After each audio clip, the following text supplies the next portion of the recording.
L'homme qui épousa une ogresse. Jadis, malgré la mise en garde des siens, un homme épousa une très belle femme rencontrée dans la forêt. Il ne pouvait se douter que c'était une ogresse. Le jour, elle pétrissait le pain, roulait le couscous et vaquait aux occupations ménagères telles les autres femmes. Mais la nuit, elle se faufilait dans l'enclos où les bergers enfermaient leurs troupeaux et dévoraient une brebis. Les hommes de la tribu, très inquiets, se réunirent pour trouver une solution à ces disparitions. Le père du mari de l'ogresse se proposa. « Pour bien surveiller le troupeau, cette nuit je m'envelopperai dans ma djellaba noire et me dissimulerai au milieu des brebis. » L'ogresse, qui ignorait que son beau-père était dans l'enclos, se glissa comme à son habitude pour se rassasier de la brebis la plus grasse. Dans l'obscurité, elle saisit le vieux qui cria « Lâche-moi, immonde créature !» Elle retira sa main en bafouillant « Mais ce n'est que moi, ta belle-fille ! J'ai entendu un agneau bêler et je suis venue voir s'il y avait un voleur. » Le vieux fit mine de la croire tant il avait peur, et dès le lever du jour, il alerta son fils. « Malheur, ta femme est une ogresse. Sauvons-nous pendant qu'il est encore temps. Quand elle aura décimé nos troupeaux, elle s'attaquera à nous. » Le fils protesta. « C'est impossible. Elle m'a donné une fille. Elle ne peut être une ogresse. » Comme l'homme ne voulait rien entendre, les siens le quittèrent. Ils déménagèrent en lui laissant sa part des bêtes, moutons, vaches, chevaux. Il resta seul avec sa femme et sa toute petite fille. Hélas, au fil des jours, son cheptel se rétrécissait. Aveuglé par l'amour qu'il portait à sa femme, il trouvait toujours une excuse à ses disparitions. Il se disait que les bêtes s'échappaient de l'enclos ou que le chacal les dévorait. Un jour, il revint plus tôt des champs et... horreur! Il découvrit sa femme, la tête plongée dans les entrailles d'une pouliche. Avant qu'elle ne l'aperçoive, il déposa sa fille sur ses épaules et s'enfuit à toutes jambes. Soudain, alors qu'il reprenait son souffle, sa fillette l'attrapa par les oreilles et lui dit « Oh, papa, j'ai faim et je grignoterai bien tes belles oreilles. »« Quoi? Ma propre enfant serait une ogresse ?» Sans hésiter, il la précipita dans la rivière profonde et continua sa course. Mais l'ogresse était déjà à ses trousses. Il faillit être rattrapé, ne fût-ce l'opportune présence d'un grand peuplier. Il grimpa jusqu'au sommet. L'ogresse se posta au pied de l'arbre et se mit à le menacer. « Jamais tu ne m'échapperas, car soufflera le vent d'hiver, tu tomberas et je te dévorerai. Soufflera le vent du printemps, tu tomberas et je te dévorerai. Soufflera le vent d'été, tu tomberas et je te dévorerai.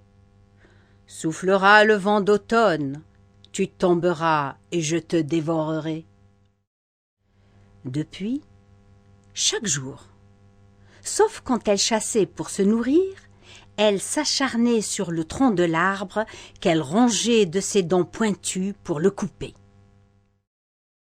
Terrifié, l'homme implorait « Ô arbre de mon père et de ma mère, grossis, grossis !» Et juste au moment de se rompre, le tronc reprenait sa forme initiale. Le temps passa ainsi, et l'homme scrutait l'horizon dans l'espoir d'apercevoir quelqu'un qui pût le secourir. Un jour, il vit un vol d'oiseaux et cria dans sa direction. « Ô vous qui volez si haut! Allez dire à ma mère et à mon père que je suis en grand danger. » Les oiseaux migrateurs portèrent le message. Des cavaliers de sa tribu, armés, volèrent à son secours. Ils découvrirent le peuplier. Heureusement, l'ogresse était à la chasse. L'homme quitta vite son arbre, après avoir accroché son burnous à une branche, pour laisser croire qu'il était toujours là. Il enfourcha un cheval et fila avec ses sauveurs.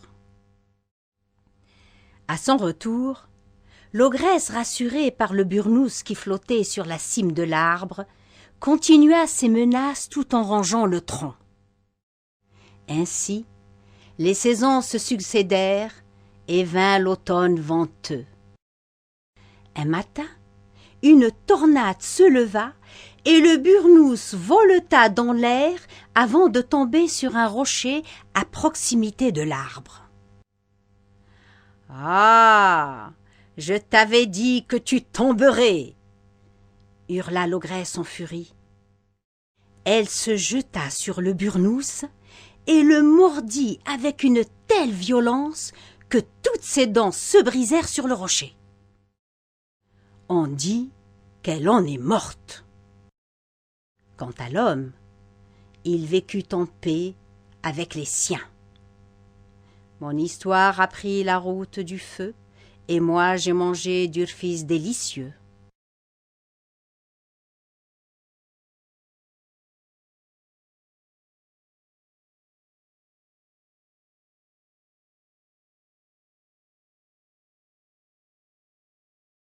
L'enfant serpent. Il était une fois une femme qui se désolait de n'avoir pas d'enfant. Un jour, alors qu'elle cuisinait, elle aperçut un tout petit serpent au fond de la cheminée. Elle le trouva si mignon qu'elle dit tout haut: « Oh mon Dieu, si seulement j'avais un enfant, même si c'était un serpent !» Chose incroyable, son vœu fut exaucé et 9 mois après, elle mit au monde un petit serpent. Malgré le désagrément éprouvé par cette naissance, les parents le nommèrent Sami et lui donnèrent toute leur affection. Toutefois, ils s'accordèrent de le garder caché dans la maison. Mais Sami, bien qu'obéissant, se montra vite exigeant. Un jour, après avoir regardé par la fenêtre, il interpella sa mère. « Maman, habille-moi, je veux sortir jouer avec les autres enfants. »« Tu ne peux pas, tu es un serpent, » répondit tristement la mère. « Puisque c'est ainsi, je rampe jusqu'à mon lit, je ne me lève plus et je ne mange plus. » Sa mère, très inquiète, finit par céder et Sami se fit beaucoup d'amis. Quelque temps après, à l'approche de l'été, pour la célébration de la circoncision, toutes les mamans tissèrent à leurs garçons des burnous blancs et des chéchillas rouges. Sami s'enthousiasma. « Moi aussi je veux être circoncis !» Sa mère tenta encore une fois de le raisonner. « Tu ne peux pas, tu es un serpent. »« Alors je rampe jusqu'à mon lit, je ne me lève plus et je ne mange plus. » Contrainte et forcée, elle lui organisa une fête et lui tissa un burnous et une chéchilla. Le temps passa et un matin, Sami vit ses camarades, ardoises à la main, se diriger vers l'école. Il courut trouver sa mère. « Je veux étudier comme mes amis. »« Tu ne peux pas, tu es un serpent. »« Alors je rampe jusqu'à mon lit, je ne me lève plus et je ne mange plus. » Ses parents se concertèrent et son père le conduisit chez le maître d'école qui fort heureusement accepta de l'inscrire. Et Samy devint un très bon élève. Longtemps après, alors que tous les enfants avaient grandi, une grande course de chevaux s'organisa. Chaque jeune homme devait y participer. Les jeunes filles, joliment parées, attendaient sur la ligne d'arrivée. Le champion serait choisi comme époux par la plus belle de toutes. Samy se préparait d'être de la partie quand sa mère lui dit « Tu ne peux pas, tu es un serpent !»« Alors je rampe jusqu'à mon lit, je ne me lève plus et je ne mange plus. » Finalement, son père lui harnacha un magnifique cheval. Et Samy provoqua la surprise en arrivant le premier. « Hurrah! Samy est notre champion !» cria la foule. Hélas, aucune des filles ne voulut de lui comme mari. Inconsolable, Samy rampa et se glissa sous les couvertures. Il menaça de ne plus s'alimenter jusqu'au jour où on lui trouverait une fiancée. Sa mère, contrainte et forcée, munie d'un panier garni de cadeaux, se mit à la recherche d'une jeune fille à marier. Elle en trouva une et le mariage s'organisa. Le soir des noces, on introduisit la mariée vêtue de sa robe blanche dans la chambre nuptiale et on l'installa sur le lit. Samy, qui était caché sur la poutre du plafond, se laissa tomber dans son giron. La pauvre fille s'enfuit en hurlant « Au secours! Un serpent !» Samy retourna se coucher et refusa de manger. Sa mère, désespérée, reprit son panier et demanda la main d'une autre jeune fille. Le soir du mariage, Samy se laissa de nouveau tomber dans le giron de la mariée. Celle-ci, contrairement à la précédente, le prit dans ses mains et dit avec tendresse « Si c'est cela le mari que le ciel m'envoie, il est le bienvenu. » Dès qu'elle prononça ces mots, un miracle se produisit. Le serpent se mua en magnifique jeune homme.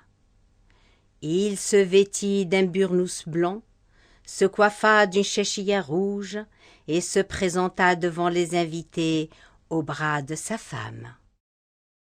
Tout le monde était ravi, et la fête dura plusieurs jours et plusieurs nuits. Vous pouvez me croire, car j'y étais.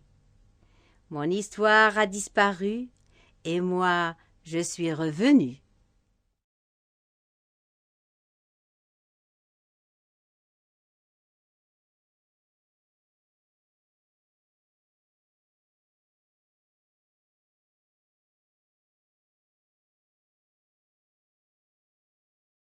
L'astucieuse fille du paysan.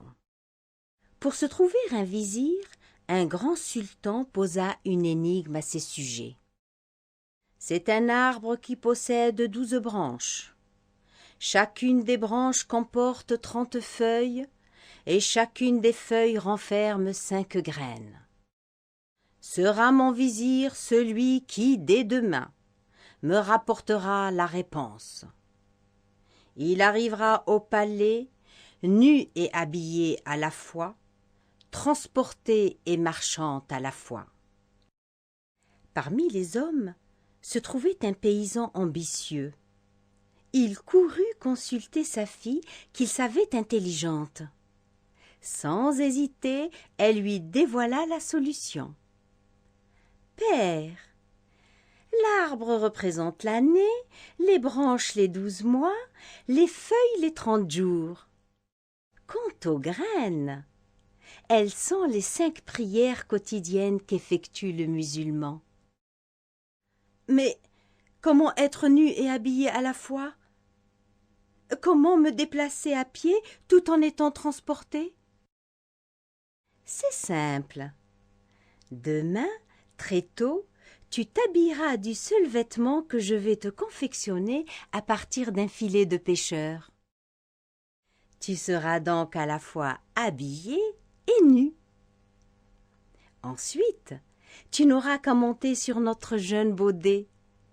Comme tu as de longues jambes, elles toucheront le sol. Tu seras donc à pied et à dos d'âne. À l'aube, le paysan triompha et le sultan qui apprécia son intelligence en fit son vizir. Ainsi, le nouveau vizir gouverna grâce à l'aide discrète de sa fille. Mais, avec le temps, le sultan, qui était un homme d'esprit, eut un doute à son sujet. Un jour, il l'interrogea. « Voilà un moment que je t'observe. Tes solutions, bien qu'efficaces, ne me semblent pas être le fruit d'une intelligence masculine. Éclaire-moi par la vérité et tu seras pardonné. Si je découvre que tu m'as menti, je te ferai couper la tête. » Le vizir, confus, avoua.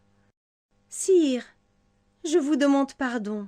C'est ma fille unique qui me conseille. » Le monarque, qui n'avait pas trouvé la femme de ses rêves, lui pardonna et lui demanda la main de sa fille.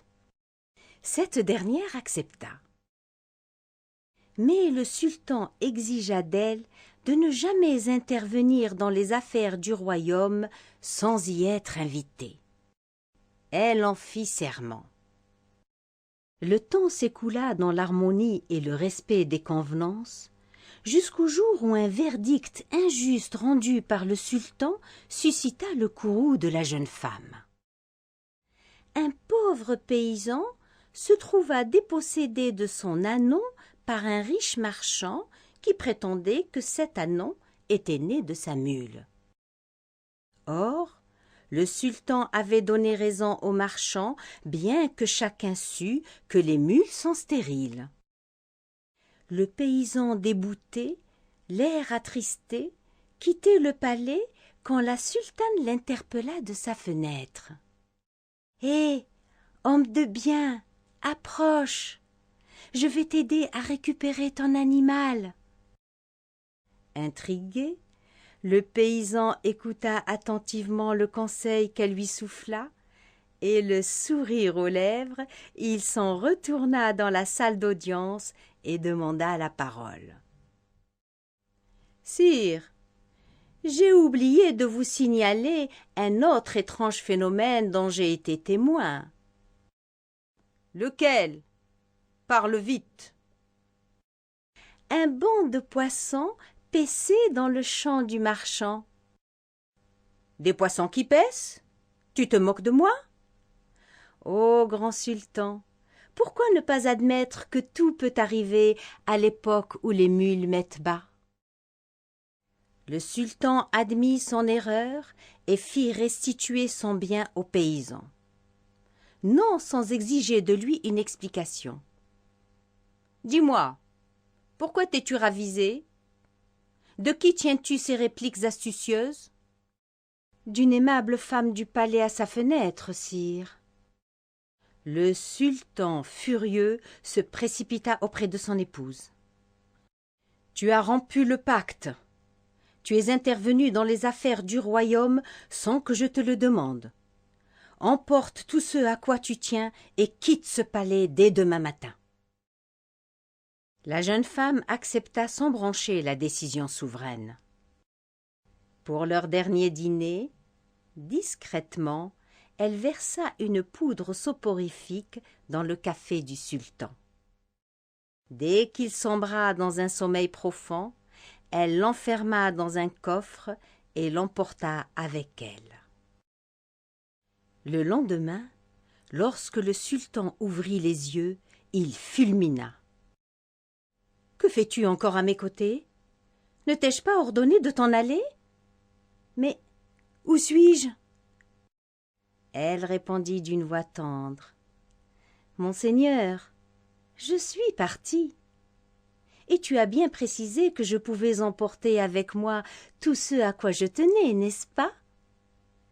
Et comme tu es mon bien le plus précieux, c'est toi que j'ai emporté. » Le sultan, désarmé, ne put retenir un sourire affectueux.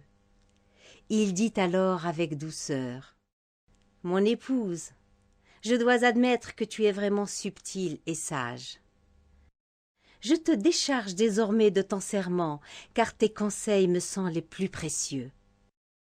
Retournons chez nous, à présent.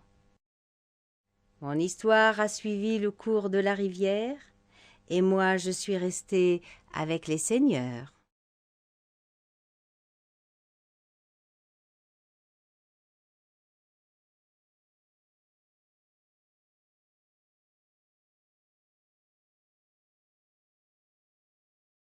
L'âne et le renard. Un jour, la fermière dépêcha l'âne pour porter 2 agneaux jusqu'au pâturage sur la colline où les bergers les attendaient. Sachant que Renard Vib serait aux aguets, la fermière multiplia les recommandations et l'âne promit d'être prudent. Justement, il trouva sur son chemin Vib le rusé, étalé sur le dos et gémissant. « Aïe! Aïe !» L'âne, généreux et pacifique, lui demanda: « Que t'arrive-t-il ?»« J'ai la patte brisée. Aïe! Pitié! Porte-moi !»« Impossible! Je transporte des agneaux et je sais que c'est là ton repas préféré. »« Je te promets de ne pas y toucher, mais ne me laisse pas ainsi à la merci des bergers. » L'âne eut finalement pitié et l'invita à grimper sur son dos. À peine quelques mètres, et Vib dévora le premier agneau. Il jeta ses os au loin. Le bruit attira l'attention de l'âne qui s'en inquiéta. « Mais qu'est-ce que j'entends là ? » « Ce n'est rien, ce n'est rien, ce sont les bergers qui se lancent des cailloux d'une colline à une autre. » Puis il dévora le 2e agneau et jeta ses os. « Mais quel est donc ce bruit ? » « Ce n'est rien, te dis-je. Ce sont les bergers qui se lancent des cailloux d'une colline à une autre, » continua le traître, avant de bondir d'un coup et de détaler dans la campagne. Pauvre âne! Il comprit trop tard qu'il venait d'être dupé et dut affronter les bergers qui l'attendaient. Mécontent d'avoir perdu 2 agneaux, ces derniers le rouèrent de coups. Et à chaque coup, l'âne jurait de se venger. Le temps passa et l'hiver s'annonça particulièrement rude. La nourriture se raréfia et les animaux avaient faim. L'âne, qui n'avait oublié ni la duperie ni la bastonnade des bergers, un jour de grande disette et de grand gel, il s'étala et fit le mort devant la porte du renard. En sortant la première, la renarde le découvrit. Elle revint vite sur ses pas et réveilla son mari. « Lève-toi! Le ciel nous comble! L'âne est mort devant notre porte !» Vip sauta de son lit et se pourlécha les babines. « Quelle manne! De la viande fraîche! Ma femme, vraiment tu ne m'annonces que de bonnes nouvelles. Tu es mon porte-bonheur. » Mais comment l'introduire dans la maison pour le découper? L'idée surgit de l'esprit de la renarde. « Je vais attacher ta queue à la sienne et tu n'auras plus qu'à le tirer tout doucement. » Le renard acquiesça. Mais une fois les 2 queues bien liées ensemble, contre toute attente, l'âne se releva d'un bond et fila à toute vitesse, emportant son ennemi derrière lui. Traîné sur le sol gelé et caillouteux, Vib hurlait, implorait le pardon, mais l'âne continua sa course. Il le promena longtemps, afin que chacun puisse en rire. Puis il l'abandonna écorché vif sur le chemin tout en lui lançant. « N'oublie jamais, l'âne est endurant, mais il ne peut supporter plus que de raison. »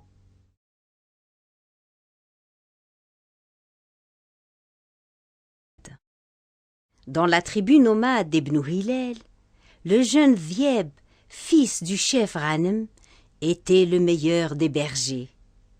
Rusé, grand cavalier, il maniait le sabre, parlait aux plantes et interrogeait le sable. Un jour, avant de changer de campement, les sages de la tribu désignèrent un groupe de jeunes garçons pour repérer les terres de leur nouvelle destination. C'était une épreuve d'initiation. Fiers d'entrer ainsi dans le cercle étroit des initiés, ils enfourchèrent leurs chevaux et galopèrent à bride abattue. Quelques jours après, ils revinrent fourbus de fatigue. Pressés de se reposer, ils entravèrent leur monture en aval de la réunion des sages qui les attendaient. Seul parmi eux, Vieb prit la peine d'entraver sa jument en amont et fit les salutations d'usage avant de rejoindre la tente de ses parents. Un peu plus tard, les jeunes se présentèrent dignement devant leurs aînés qui les interrogèrent. « Alors, ce voyage, qu'en avez-vous retenu ?»« Rien de particulier, » répondirent les jeunes nomades. Ghanem regarda son fils et insista. « Et toi, Vieb, as-tu quelque chose à ajouter ?» Et à Vieb d'expliquer. « Nous n'avons effectivement pas vu âme qui vive, mais la terre que nous avons repérée venait d'être traversée par une longue caravane. Une caravane qui comptait un dromadaire borgne, un dromadaire sans queue, un homme gaucher, une femme enceinte et une chienne qui venait d'avoir une portée. Les anciens, qui savaient la marque de la lignée, tendirent leurs oreilles afin de n'en rien rater. « Comment peux-tu être si précis alors qu'il n'y avait pas âme qui vive ?» Et Vieb, inclinant légèrement la tête vers le bas en signe de respect, continua.